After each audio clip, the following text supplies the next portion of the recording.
Não sei como você se sente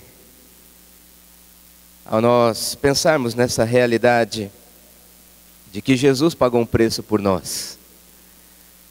Pagou um preço de dor, de sangue. Mas ao mesmo tempo, quando pensamos em cruz, pensamos em morte. Mas Jesus não permaneceu na morte. Ele ressuscitou, louvado seja o nome do Senhor. A ressurreição para nós é então alívio, é então alegria. Se cruz é morte, é dor, é decepção, é despedida. A ressurreição é reencontro, é esperança, é olhar para o que vem à frente. E é justamente esse o tema do nosso estudo desta manhã. Ressurreição, saudade ou esperança? E antes de nós lermos o texto bíblico, quero apenas agradecer toda a igreja pelas orações. Nós estivemos 15 dias fora de férias, dos quais 10 dias estivemos nos Estados Unidos, na cidade de Marlborough, no estado de Massachusetts, próximos a Boston. E fomos àquela cidade a convite da igreja presbiteriana Bethel Presbyterian Church. E os irmãos me desculpem se eu começar a falar inglês aqui, é que realmente foi muito difícil, não é? Mas nós fomos a convite daquela igreja, pastor José Antônio Pereira, amigo nosso de longa data, e eles arcaram com todas as despesas de viagem, de hospedagem, de refeição. Foi realmente um presente de Deus para a nossa vida, mas ao mesmo tempo fomos lá para proclamar a palavra do Senhor. Falamos aos jovens, falamos à equipe de louvor, falamos às mulheres, casais, a toda a igreja. Foi um tempo realmente muito especial. E nós estamos de volta e agradecemos à igreja pelas intercessões, pelo carinho. Foi realmente um tempo especial e já estamos de volta. Vamos abrir nossas Bíblias no livro de Eclesiastes. Livro escrito pelo grande pensador, rei Salomão. Também livro chamado de O Pregador. Eclesiastes, capítulo 9. E eu peço que você localize ali os versos 4 a 10. Eclesiastes, capítulo 9. E leremos os versos 4 a 10. Eu vou fazer a leitura, os irmãos podem acompanhar em suas Bíblias. Com bastante temor e tremor, com reverência à palavra do Senhor, mas com alegria por aquilo que está sendo dito e compartilhado. A palavra do Senhor nos diz assim: para aquele que está entre os vivos há esperança, porque mais vale um cão vivo do que um leão morto. Porque os vivos sabem que hão de morrer, mas os mortos não sabem coisa nenhuma, nem tampouco terão eles recompensa, porque a sua memória jaz no esquecimento. Amor, ódio e inveja, para eles já pereceram. Para sempre não têm eles parte em coisa alguma do que se faz debaixo do sol. Vai, pois, come com alegria o teu pão e bebe gostosamente o teu vinho, pois Deus já de antemão se agrada das tuas obras. Em todo tempo sejam alvas as tuas vestes, e jamais falte o óleo sobre a tua cabeça. Goza a vida com a mulher que amas, todos os dias de tua vida fugaz, os quais Deus te deu debaixo do sol. Porque esta é a tua porção nesta vida pelo trabalho com que te afadigaste debaixo do sol. Tudo quanto te vier à mão para fazer, faze-o conforme as tuas forças, porque no além, para onde tu vais, não há obra, nem projetos, nem conhecimento, nem sabedoria alguma. Vamos orar mais uma vez. Eu peço que você curve sua cabeça, reflita um pouco nesta palavra que foi lida e vamos orar. Pai Santo, pedimos nessa hora a tua inspiração, que nada roube o nosso tempo, nem a nossa concentração. Ajuda-nos, Senhor, a interpretarmos, mesmo com a nossa mente finita, aquilo que o Senhor tem para nos ensinar nesta hora, de alegria, de celebração, de gratidão.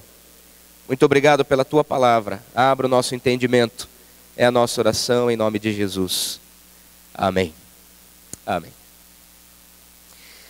Antes de entrarmos especificamente no texto bíblico, quero fazer algumas ponderações a respeito da ressurreição. A palavra ressurgir quer dizer surgir novamente. E a palavra ressurreição, no grego, anástase, quer dizer levantar, erguer-se novamente. E esta palavra, mesmo o conceito de ressurreição já havia no Antigo Testamento, mas o emprego da palavra anástase, no sentido de ressurreição, aparece apenas em Jesus. E a ideia de anástase, daí a palavra anestesia e também eutanásia. A anestesia é a sensação da anástase.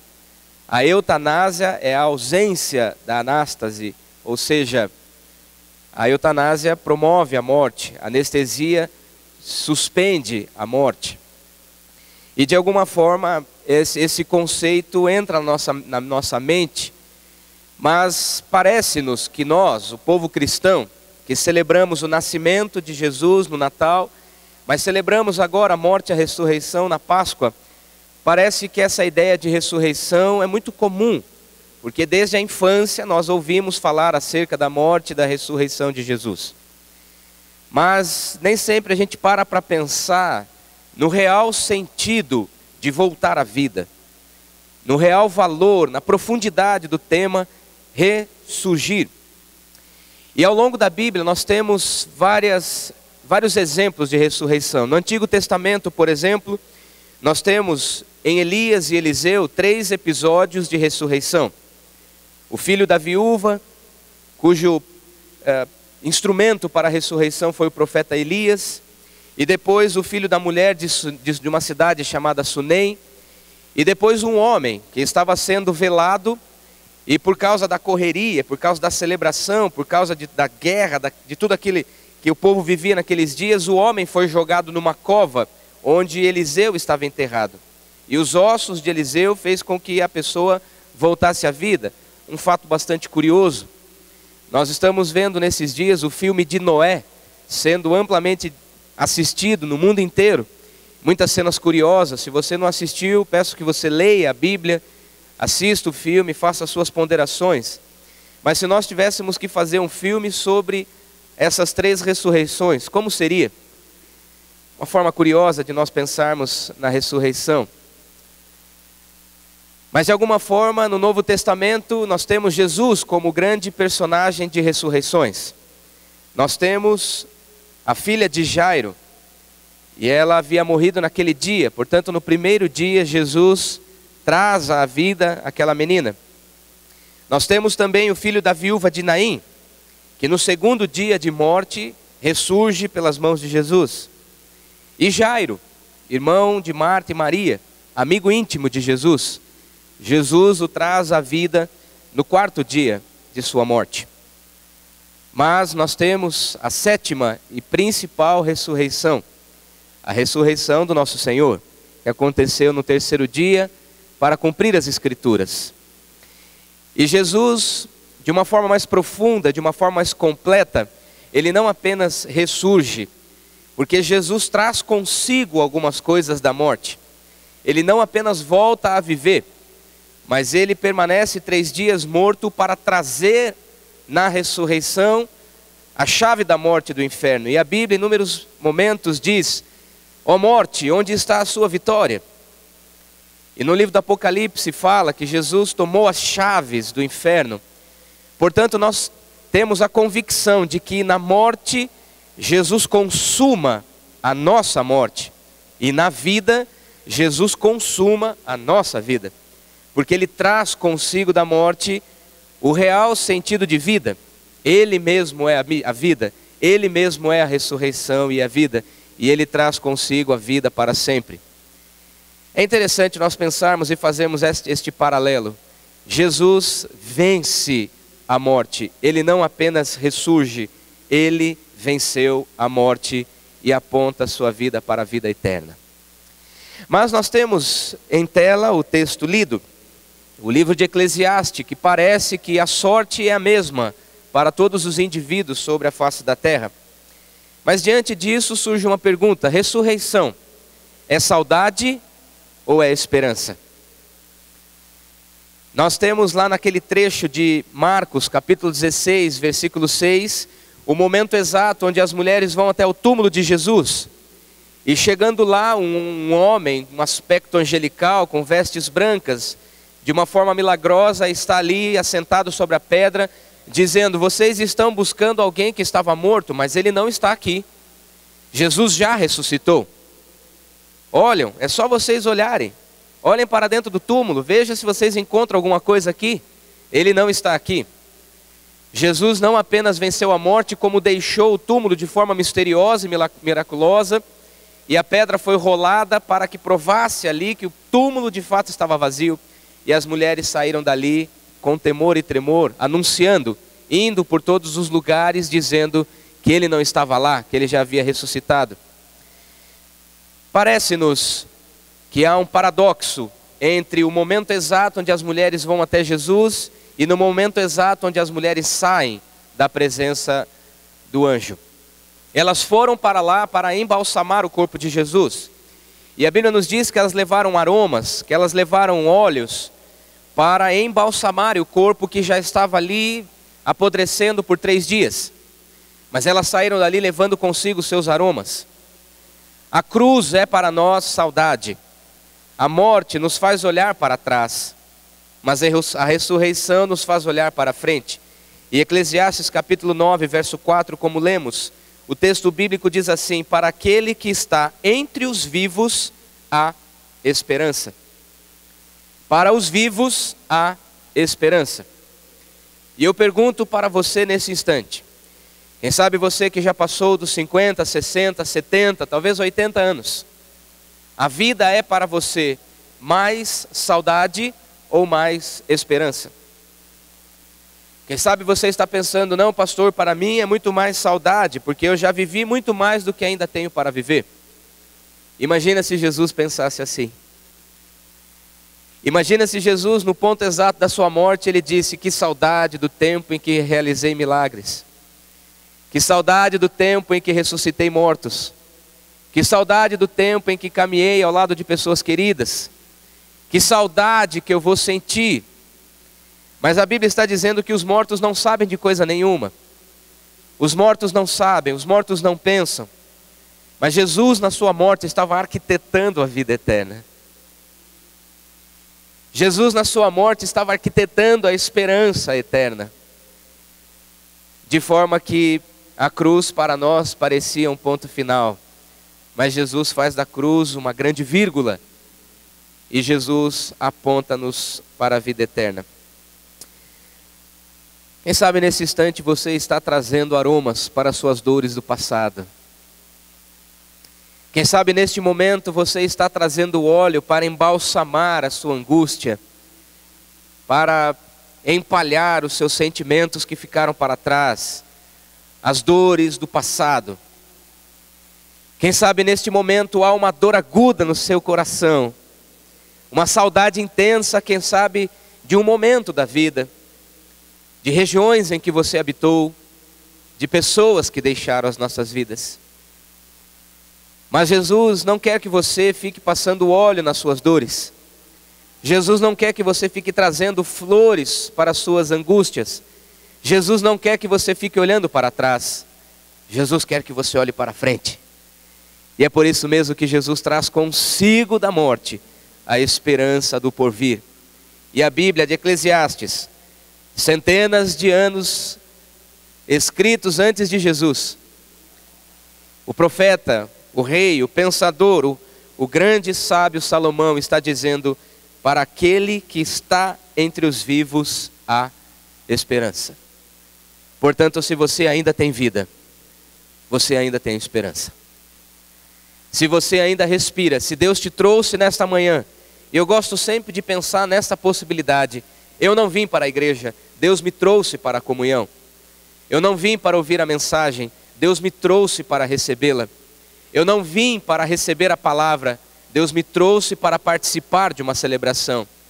Então, se Deus te trouxe, se Deus te conduziu até aqui, se você está vivo, é entre os vivos que há esperança. Então não olhe para trás. Ou se você ainda deseja olhar para trás, que o passado seja para você inspiração.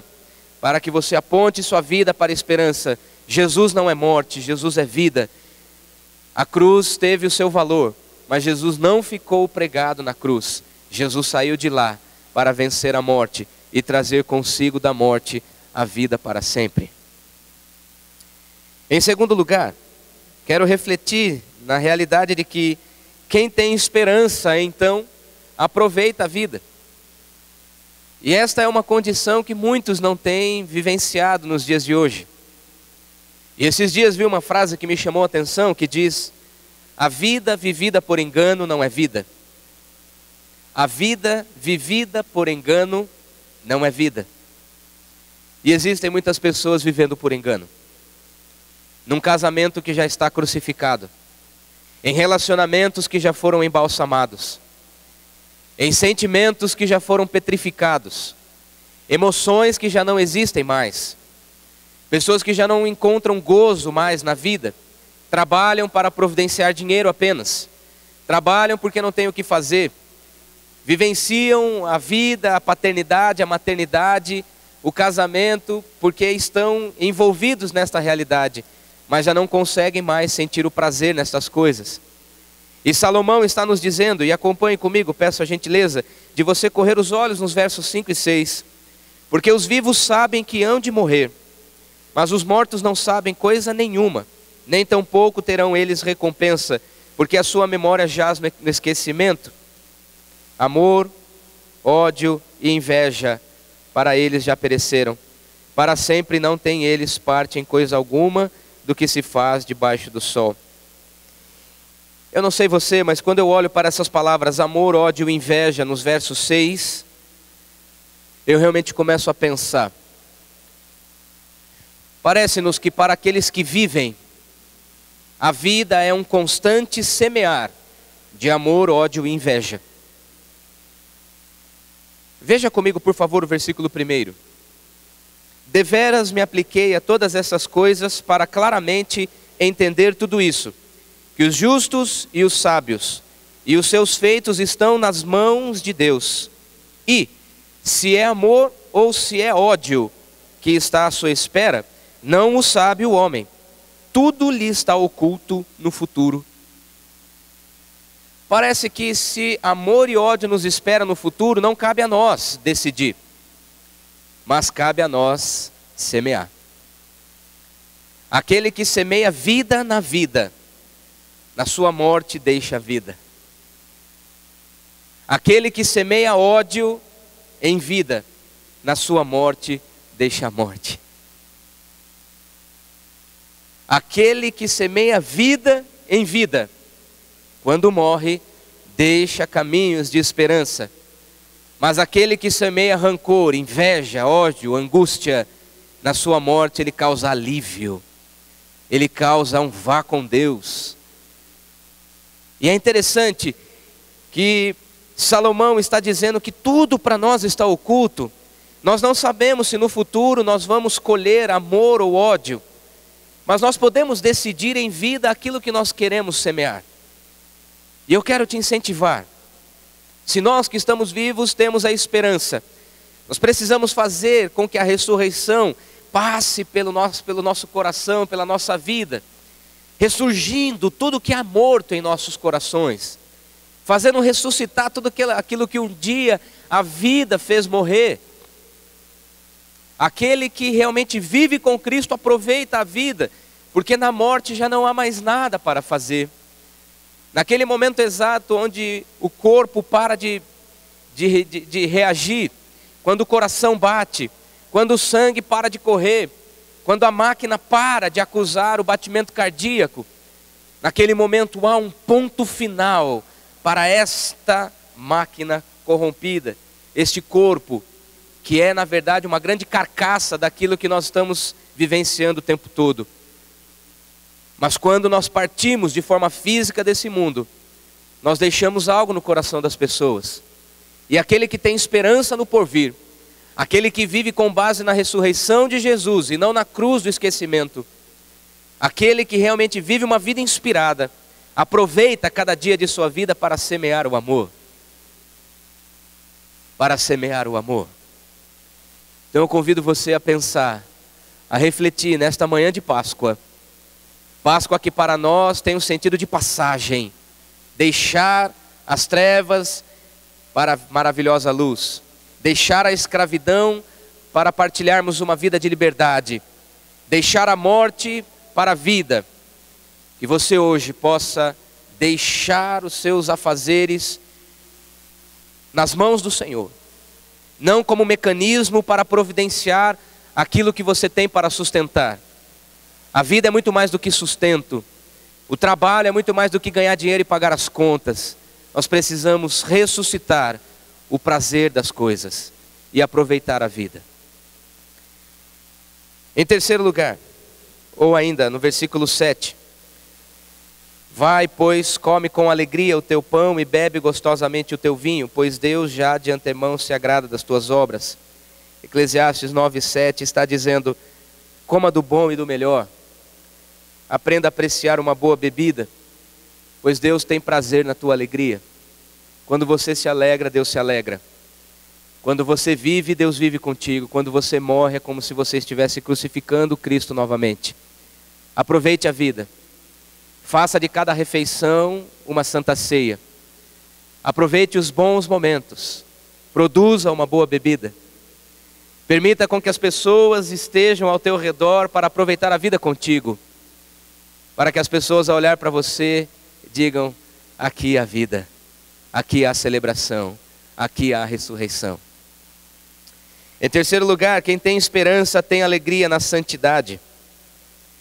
Eclesiastes 9:8 diz: em todo tempo sejam alvas as tuas vestes, e jamais falte o óleo sobre a tua cabeça. As vestes alvas e o óleo na cabeça tem sempre um significado de purificação e santificação. As vestes alvas quer dizer a limpeza, a pureza. O salmista Davi, quando foi pego em pecado porque havia roubado uma mulher de uma pessoa, havia se deitado com ela, um profeta denunciou o seu pecado e ele escreveu um salmo. E ele diz: Senhor, enquanto eu calei os meus pecados, os meus ossos foram me consumindo, e a minha vida foi como uma sequidão. Mas o Senhor lavou, tornou a vida alva, mais alva que a neve. E aquilo que era dor agora é santidade. Aquilo que era sujeira, podridão do pecado, agora é purificação. E o óleo na cabeça tem sempre um sentido de embalsamar, de purificar, de santificar. E aqui o Salomão, de uma forma curiosa, está misturando tudo, a questão da morte, da vida, com a questão da santidade. E quando eu olhei para o texto, eu fiquei pensando: o que a santidade tem a ver com morte e vida? Tem tudo a ver. Porque aquele que tem esperança na vida, ele tem também prazer na santidade. Ele tem alegria em viver com as vestes alvas, brancas como a neve.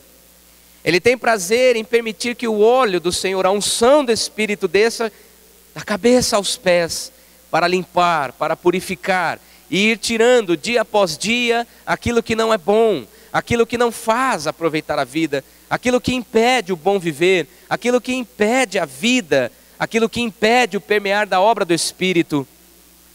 E então nós precisamos entender que quem tem esperança tem prazer em oferecer a Deus o melhor de si. A Bíblia não é um livro para ser experimentado como lei. Eu faço porque está na lei. Eu faço para não ser punido. Muito mais do que isso, a Bíblia é um livro de inspiração. Eu faço para agradar aquele que me limpa. Eu faço para gerar prazer àquele que me criou e que pagou um alto preço para me ver limpo. Em todo tempo sejam alvas as tuas vestes, e jamais falte o óleo sobre a tua cabeça. Me vem à mente aquele texto da transfiguração, no Evangelho de Marcos, capítulo 9. E no versículo 3 a Bíblia fala que Jesus, naquele momento onde os discípulos estavam ao redor, Jesus teve um semblante de angelical. E a Bíblia diz que as suas vestes eram tão brancas como nenhum lavandeiro poderia alvejar. Quem sabe se hoje você colocasse o teu pecado na máquina, e colocar na máquina de lavar, colocasse ali no tópico de enxágue, centrifugação, você colocasse ali, quem sabe, que boa ou ainda qualquer tipo de alvejante, um Vanish rosa, específico para roupas brancas.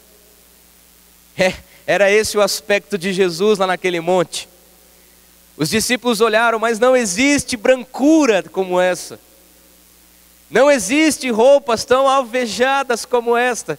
Nenhum lavandeiro sobre a face da terra poderia deixar uma roupa tão branca como essa.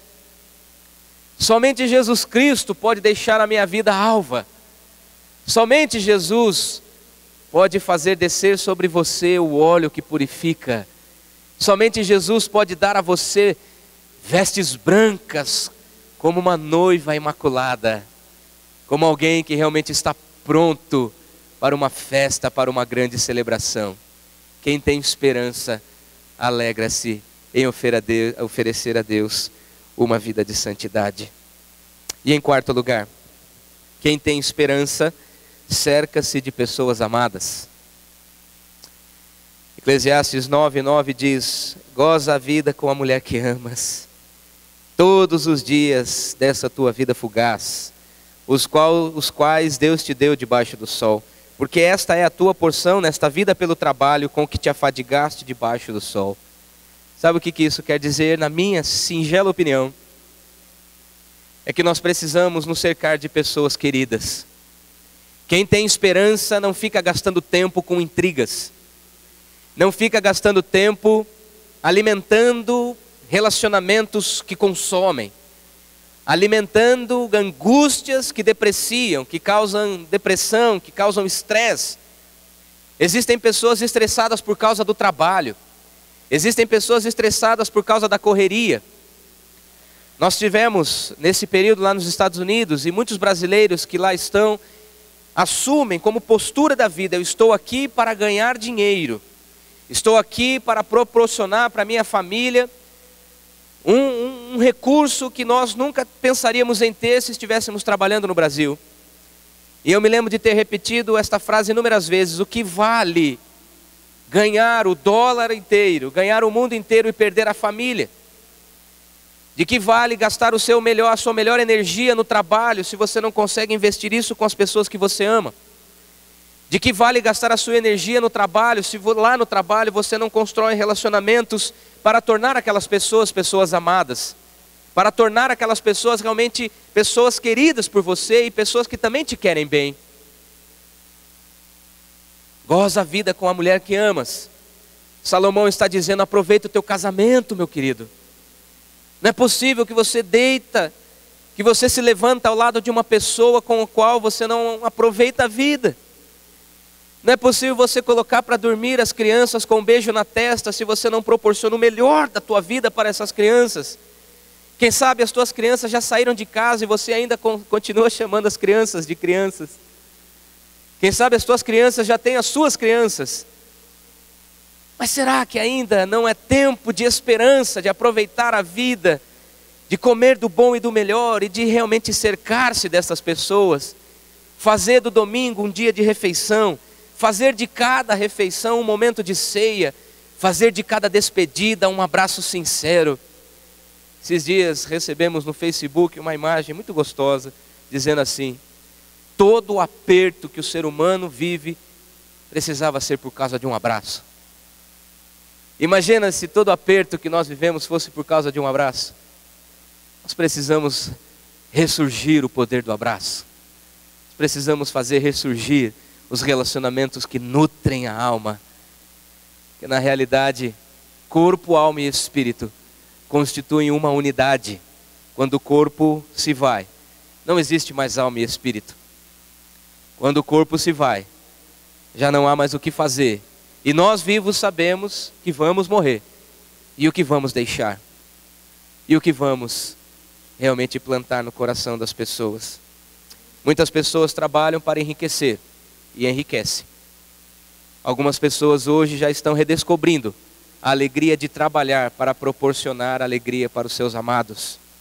Que você possa realmente fazer com que essa palavra entre no seu coração. E no versículo 10, para concluir, o texto diz: tudo quanto te vier às mãos para fazer, faze-o conforme as tuas forças, Porque na morte não há obra, não há projetos, nem conhecimento. E este texto aqui, esta palavra além, no versículo 10, no além, para onde tu vais, no hebraico Sheol ou Seol, no grego Hades, que normalmente é traduzido para o português como inferno, para o Hades, para a cova, para o lugar obscuro onde vamos depois da morte. Nosso espírito vai para aquele que realmente ressurgiu dentre os mortos, para a vida eterna. Mas na morte, no Sheol, não há mais o que fazer. O que temos que fazer, façamos em vida. Porque Jesus mesmo disse, Evangelho de João, capítulo 10, versículo 10, eu vim para que vocês tenham vida e a tenham em abundância. Eu vim para que você aproveite a sua vida. Eu vim para que você faça dia após dia ressurgir tudo aquilo que está morto.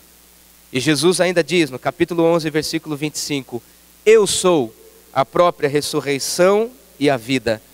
Quem crê em mim, ainda que morra, viverá. Vamos dizer este versículo juntos? Disse Jesus, eu sou a ressurreição e a vida. Quem crê em mim, ainda que morra, viverá. Saudade ou esperança? Que Deus ressuscite a nossa vida hoje, em nome de Jesus. Amém. Vamos nos colocar.